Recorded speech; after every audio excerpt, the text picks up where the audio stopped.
Hello sports fans, welcome to Super Sports Central. Today we're going to be ranking every MLB center fielder and then going over my top 10 center fielders in the MLB. So this is going to be done in tier list format. So I'm going to actually be ranking every center fielder, and then you're going to get to see my top 10 later in the video. So make sure to stay tuned for that. Starting off, we have Ronald Acuna Jr. of the Braves. He's an elite center fielder. He is coming off his torn ACL injury, but I still think he can return to playing at an elite level as he was before the injury. The second player we have is Adobos Garcia of the Rangers.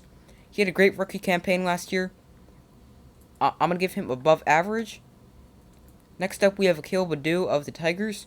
So I ranked him as a left fielder, and now he's a center fielder after the Tigers traded for Austin Meadows from the Rays, but I'm going to give him a solid just like I did when I ranked him as a left fielder. Next up, we have Cody Bellinger. So he had one season where he played like an MVP and won MVP, but I don't know where to rank him anymore because he hasn't been good.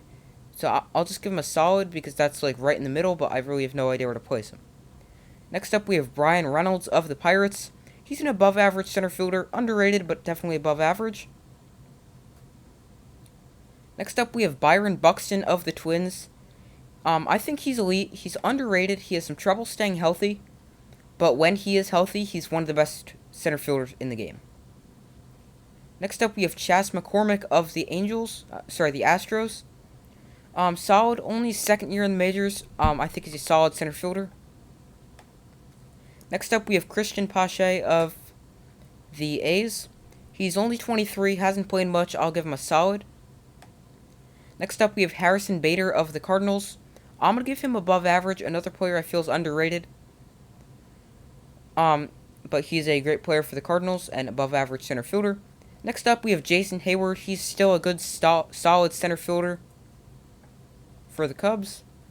Next up, we have Abdul Herrera of the Phillies. A good, solid center fielder. Another player just like Jason Heyward. That's just a good, solid center fielder. Next up, we have Hicks, another solid center fielder. He plays for the Yankees. He has a lot of trouble staying healthy. He hasn't really played a full season in like 2 years. But he's a solid player when he is healthy. Next up, we have Sam Hilliard of the Rockies. He's a good, solid player. He's got great speed. Solid center fielder. Next up, we have another solid. We have Kellnick of the Mariners, who just made his Major League debut last season, so I'm still going to give him a solid. Next up, we have Kiermeier of the Tampa Bay Rays. This guy's got great speed, and he's a good defensive center fielder as well. I'm going to give him above average. Next up, we have Kike Hernandez. This guy can also play second base. He's got a cannon for an arm. I'm going to give him above average. Next up, we have Lorenzo Kane. He's gotten a lot older, however, he's still a very solid center fielder that can be good for any team. Next up, we have Louise of the White Sox. This guy's going to be very good. He's still very young, has a lot of potential. Above average for now. Could definitely make the jump to elite in the near future. Next up, we have Michael Taylor of the Royals. I'm going to give him a solid. Next up, we have Cedric Mullins of the Orioles. He's really fast. He's a bright spot for the Orioles. One of the few bright spots they have. He's a good player. I'm going to give him above average. Next up, we have Miles Straw of the Guardians. Great arm in center field. Not much power at the plate. I'm going to give him a solid. Next up, we have Nick Senzel of the Reds. Another solid player for Cincinnati.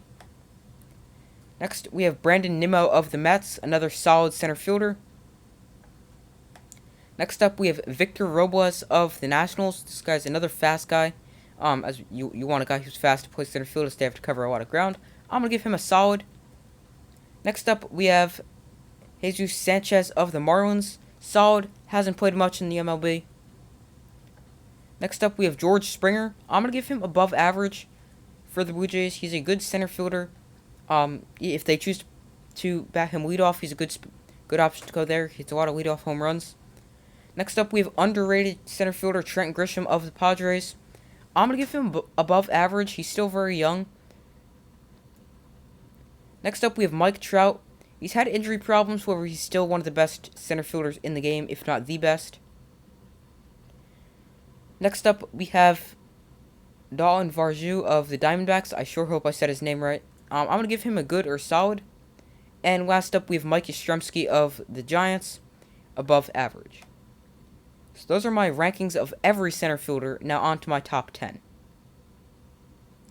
So my top 10 consists of Trent Grisham of the Padres. I think he's underrated, and he could be a very good center fielder in the future, as he already is a good center fielder now.